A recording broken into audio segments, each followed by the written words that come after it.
this is True Crime Nightmare, a podcast that covers solved and unsolved murder cases from the UK and beyond. And my name is Jane Reid. This is episode 45, and it's been a while since I released my last episode, but I'm now trying to catch up with everything. The case that I'm covering today was unsolved for many years until finally evidence came to light that led to a person first of all being arrested and charged and then convicted and put away for life. David Fuller murdered two young women in the 1980s.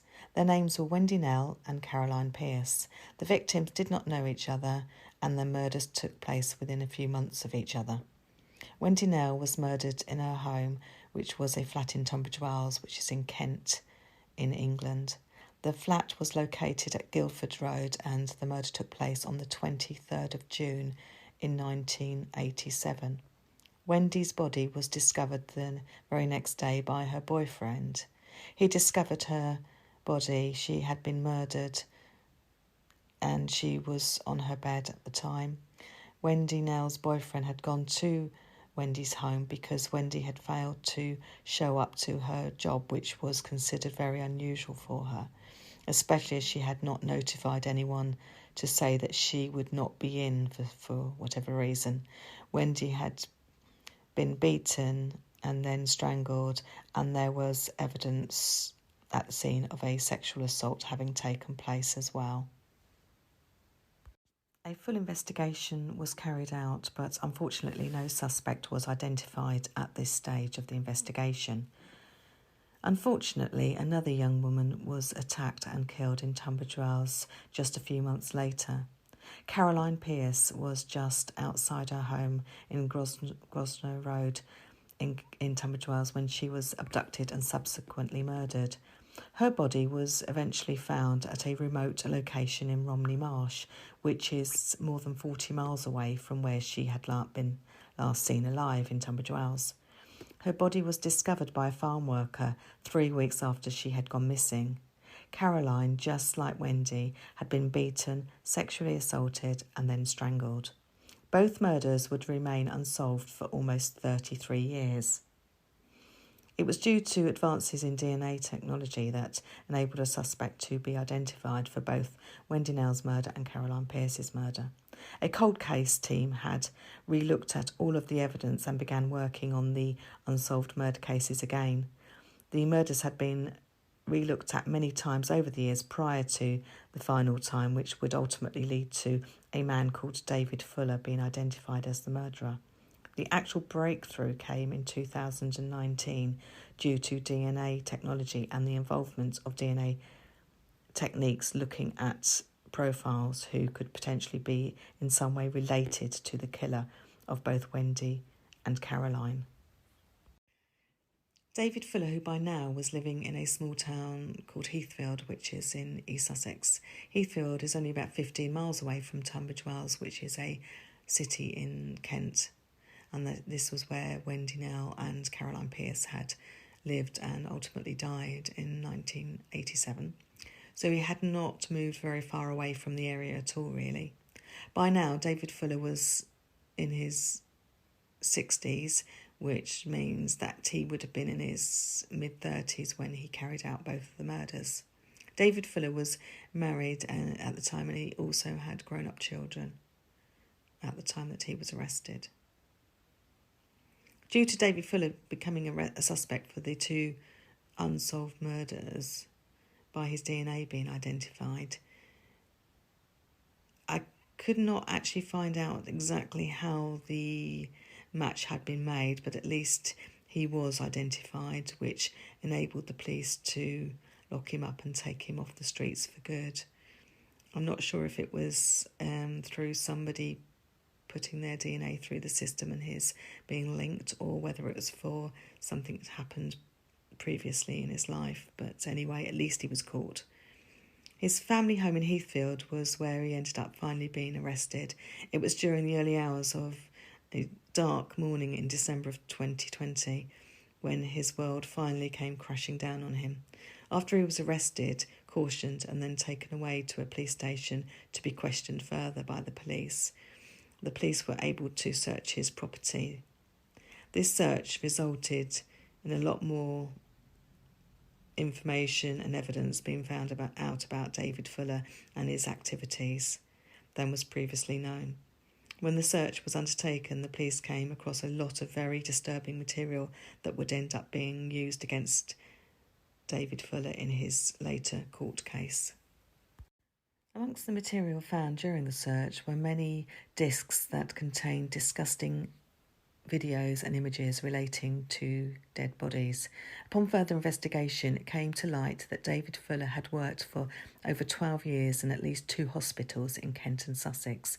He had worked as some sort of maintenance person, and because he had a swipe card, this gained him access throughout his place of work. Unbelievably, he also had access to the morgue within the hospital and was able to have unsupervised access, it would seem. After the staff that worked in the morgue had left for the day, he would often let himself in with his card, and he would then interfere and abuse some of the dead bodies that were there. He took videos and photos to add to a very disturbing collection that he kept at his home. It was hidden away until discovered by the police after his arrest for the murder of Wendy Knell and Caroline Pierce. David Fuller not only murdered those 2 young women, but he also abused many dead bodies throughout many years.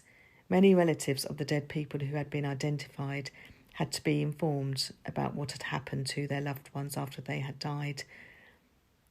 The ages of the dead victims ranged from under 10 to about 100 years old. Some of the victims could not be identified, so many relatives could not be sure if David Fuller had targeted their poor loved ones or not, in some cases anyway. Those poor relatives and loved ones who must have been absolutely traumatised when they found out what had happened to their loved ones. It does not bear thinking about the horror of it all. Also, in some cases, the not knowing and the torture that goes with that as well must be horrendous.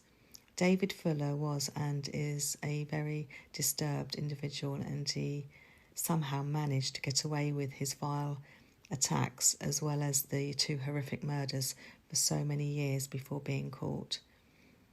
He has been married a few times and has fathered 4 children. At the time of his arrest, he was married to his 3rd wife, and they lived in a cul-de-sac in the small town of Heathfield in East Sussex. He, by this time, was well into his 60s. It is not thought that he had ever been suspected or questioned before in relation to Wendy or Caroline's murders. His crimes in regards to the hospital morgues and mortuaries seemingly went undetected until evidence was uncovered at his home after he had already been arrested and charged in connection with the murders. A lot of very disturbing material was found and presented at his court case over a year after his arrest. Many families who had already had the heartbreak of losing a loved one now had to be told that there was evidence that the bodies of their loved ones had been interfered with by a man who was charged with the sexual assault and murder of 2 young women. So many more family members had to be put through so much more heartache just because of this one disgusting man. He had somehow managed to fly well and truly under the radar, and until the advancements in DNA would probably still be free and still possibly working in local hospitals and abusing dead bodies until he took his retirement. He initially claimed diminished responsibilities for his crimes, but this changed possibly when he knew that there was no way that he was going to get away with it. His wife pretty much disowned him from the start after it became apparent that he was guilty of the horrific crimes that he had been accused of and charged with. She also divorced him as soon as she could, which is not surprising, really. It is believed also that his children do not want to have anything to do with him after all of this either. David Fuller was found guilty and given a life sentence, with the judge recommending that David Fuller does not get released from prison at any time in the future. He managed to live freely for so long despite killing 2 women who had only been in their early 20s at the time of their deaths. He will live out the rest of his days, thankfully locked up, and rightly so. So many things came to light after the arrest of David Fuller, and it must have been such a shock to everyone who knew him and everyone who had ever had any dealings with him whatsoever over the years. He carried out such vile acts on so many victims, either ones who were alive or dead at the time of his attacks. Hopefully more restrictions are now in place in hospitals in light of what this man was able to get away with for, as it turns out, over 12 years. It is amazing to me that he was just able to carry on as though he was not a sexual deviant at all, but a normal person. He obviously kept this side of himself separate from what he was willing to show those around him anyway. After murdering 2 women in 1987, it would appear that he did not kill again, although because he has only just been put away, it is probably too early to say that he is not a suspect in any other murders or any missing persons cases. Maybe more crimes will be attributed to him in the years to come, or maybe he actually stopped and instead decided to move on to dead victims. Who knows, and he probably won't say. David Fuller had come across as a respectable family man right up until the day that he was arrested. He apparently had normal interactions and normal interests with various people, as well as his other disgusting interests anyway. He enjoyed cycling, apparently, and wildlife watching and photography. But unfortunately, he did use his photography for disgusting matters as well. He was born in 1954 and he has been married a total of 3 times, and he has 4 children, all grown up. It was also believed that he had affairs whilst married. One of his former mistresses described him as a, quote, perfectly ordinary person, unquote. She also said that he was a, quote, quiet man, but he was quite friendly, unquote. She said that she did not see any signs of what would later be discovered, and that, if anything, he had acted like a perfect gentleman with her at all times. David Fuller married his 3rd wife in 1999, and she was also at the family home when the police knocked on the door to arrest her husband, which had appeared out of the blue. She dumped him as soon as the full details emerged and has subsequently divorced him, understandably. David Fuller had been caught in a series of break-ins which were at the time thought to have been burglaries in the 1970s, it turned out later. However, he was spared a prison sentence at the time after being found guilty at Portsmouth Crown Court. So he was not totally innocent beforehand. It's just that nobody really knew anything about that, and it wouldn't have shown up in any checks because it was too... Well, he didn't go to jail, and also it was in the 1970s, so perhaps things weren't taken quite so seriously then, and that's why he was still able to work for the hospitals. He then went on to murder Wendy Knell and Caroline Pierce within a few months of each other in Tunbridge Wells.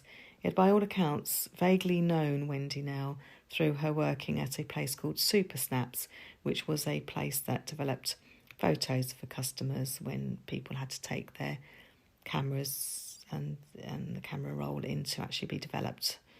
David Fuller was said to have been a customer, quite a regular customer presumably, so it is thought that there is a very slight link, but that he did in fact stalk her to a degree for a while, in all probability, and found out where she lived, and so maybe he would have attacked somebody anyway, but it's thought that there is possibly a very slight link with him maybe stalking her before killing her. Caroline Pierce had worked in a local restaurant at the time of her murder, and it is thought that David Fuller had seen her there when he had eaten there on occasions.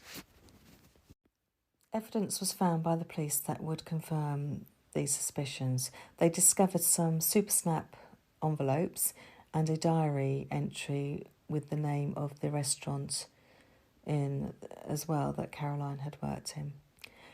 Despite him denying knowing either victim or in fact the area at all where they had lived, it was discovered that he did know the area pretty well. It would also transpire that he managed to get away with his crimes at the hospitals, partly because he knew where the CCTV cameras were and how to avoid being detected.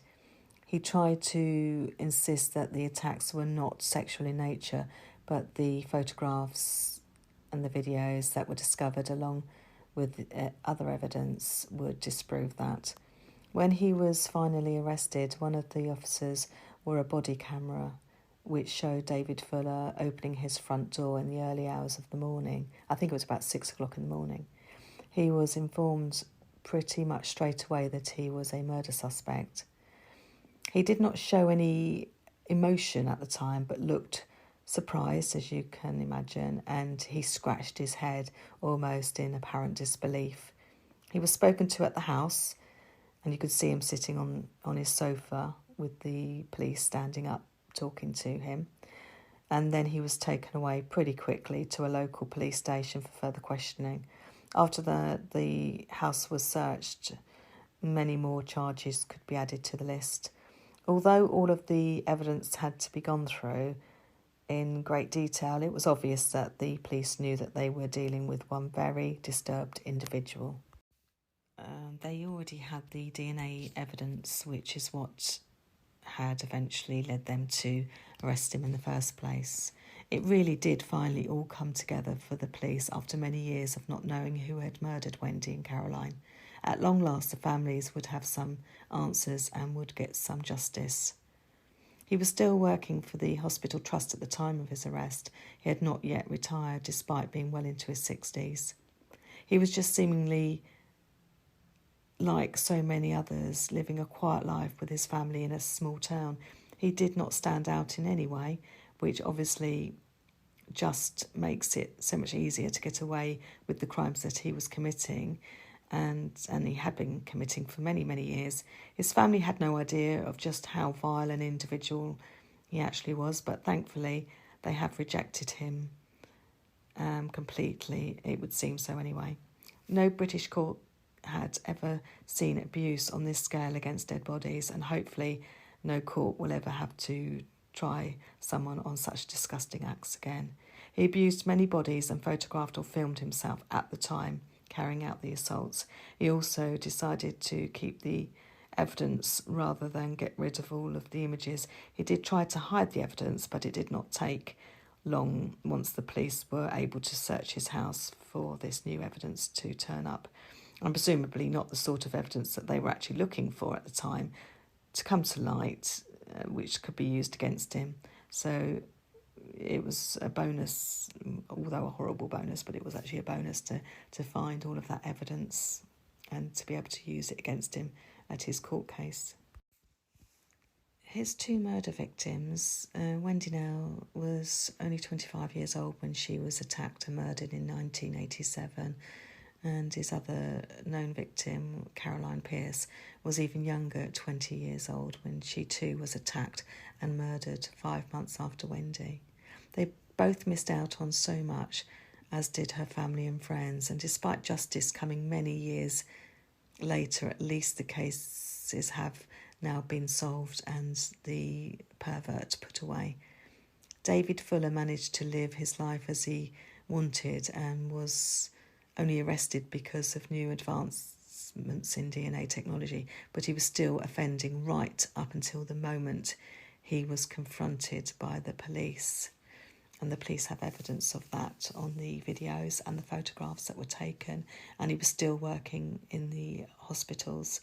So he literally was carrying on his sick behaviour right up until that morning. And it's worth, if you can, watching the police video of his arrest, because the police camera is brilliant and it just shows, and David Fuller just looks such an ordinary man, and the shock, it's just brilliant to see the shock on his face when he realised after all this time he was caught. But he just looks like anybody that you could literally pass on the street, and he did get away with it for nearly 33 years before he was caught, but hopefully he will die in prison. I'm sure that a lot more is going to come to light in regards to this case, and I will update any new developments, because he's only just been put away. So who knows if he may be linked to other crimes, and hopefully the full story will come out. It's very sad. Wendy, Knell, like I said, was 25. She had a boyfriend, good family, and she had many friends. She had a job, and she was always she'd always turn up for work. This is why she was found so early, because it was really unusual for her not to turn up for work without letting anybody know. And Caroline Pierce, who was even younger at 20, she also had a steady job and many friends and family that miss her, and she had so much going for her. It's so tragic. Thank you very much for listening to this very sad story.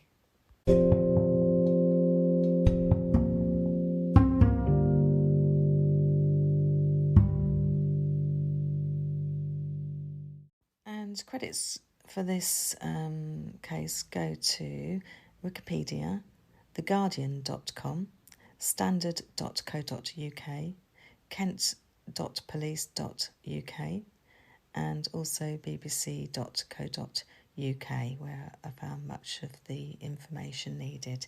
Thank you very much once again for listening.